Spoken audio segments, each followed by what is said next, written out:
Hello guys, welcome to my channel N D Assam. तो guys আজি আমাৰ দোকানত খানা চলি আছে। তো আমি আমাৰ কাষৰে ওচৰতে আমি খানা বনাই আছোঁ বৰ্তমান। ইফালে কাকাই খানা বনাই আছে আমাৰ বঢ়িয়াকৈ খাইছোঁ।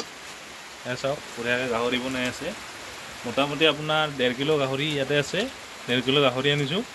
এনে কাকাই বনাই আছে, মই জোগাৰি হৈ আছোঁ। আৰু বাকীকেইটা খোৱাকেইটা আমাৰ ভিতৰত আছে এইবিলাক মছলাবিলাক আনি থৈ দিছোঁ। মছলা আমি বৰ্তমান মিৰ্চি দিলোঁ আৰু মিট মছলা দিলোঁ আৰু লগতে এইফালে ধনিয়া গুড়া আছে, এইখিনি আমি পিছত দিম। তো আমি ৰেচিপিটোৰ নাম কি দিম আজি ৰেচিপিটোৰ নাম দিম ভাবি লওঁ। তো গাইছ চাওক ধুনীয়া বৰষুণ আহি আছে, ইফালে বৰষুণ পৰি আছে। তো আমি ৰেচিপিটোৰ নাম আজি বৰ্ষা চিকেন দিম। তো বৰ্তমান মই জোগাৰি, আমাৰ কাকাই ৰান্ধি আছে দোকান চোকান এৰি হ'লেও। আৰু আমি মাংসটো কিহৰ লগত খাম এইটো অলপ দেৰিকৈ দেখুৱাই আছোঁ, কিহৰ লগত খোৱা হ'ব এই মাংসটো। তো এইটো পৰ্ক হয়, গাহৰি মাংস হয় এইটো। তো বৰ্তমান ককাই বনাই আছে, চাওক কি ধুনীয়া মানে বনাইছে, মানে আগতেও আমি খাইছোঁ। তো আজি ফাৰ্ষ্ট ব্লগ দি আছোঁ মই এইটো গাহৰি মাংস বনোৱা। তো বৰ্ষা পৰ্ক হ'ব এইটো। আচলতে চিকেন হ'লে এইটো মুৰ্গী মাংসত পৰি যাব, এইটো বৰ্ষা পৰ্ক।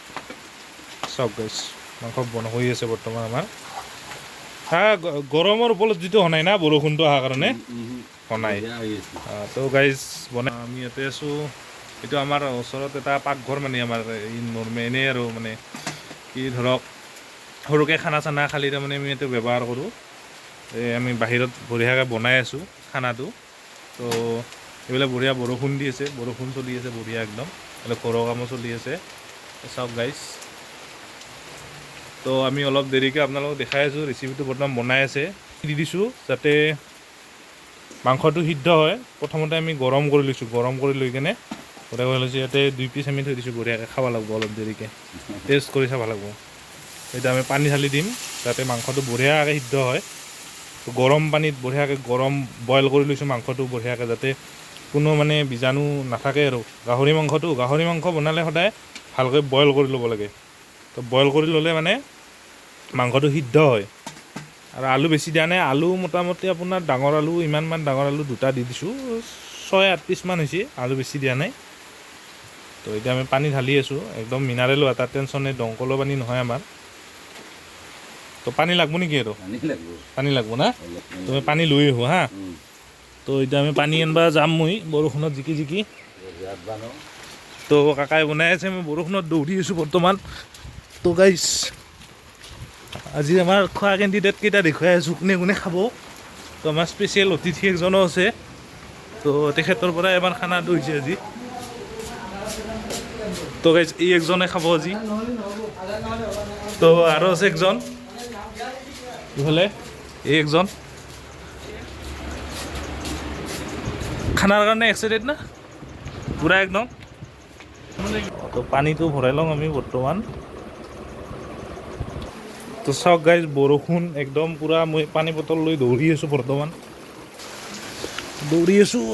পূৰা বৰষুণ একদম জিকি জন নুঠলি হ'ল আৰু। তো পানী আহি গ'ল আমাৰ, পানী একদম আহি গৈছে, টেনশ্যন নাই। তো মাংস লাহে লাহে আমাৰ হৈ আছে। তো বহুদিন ব্লগ দিয়া নাছিলোঁ, তো আজি দিম বুলি ভাবিলোঁ। অলপ বৰষুণৰ বতৰ, সময়ো পালোঁ। তো আজি ক্লাছো নাই। তো আপোনালোকক মই কি কাম কৰোঁ এইটো দেখাই আছোঁ, বা কোনটো কামৰ কাৰণে মই বৰ্তমান যিটো কাম কৰি আছোঁ, তো সেইটো বস্তু মই দেখাই আছোঁ 2-1 দিনত। তো আজি মানে আপোনালোকক এতিয়া বৰ্তমান আপোনালোকে চাই থাকক খানাটো কেনেকৈ বনায়, আৰু আপোনালোক খোৱাৰ সময়ত দেখুৱাই আছোঁ। মোটামুটি আৰু মোটামুটি 10 মিনিট না, এইটো বঢ়িয়াকৈ উতল আহিব লাগিব না, পূৰা একদম উতল অহাৰ পাছত ধুনীয়াকৈ একদম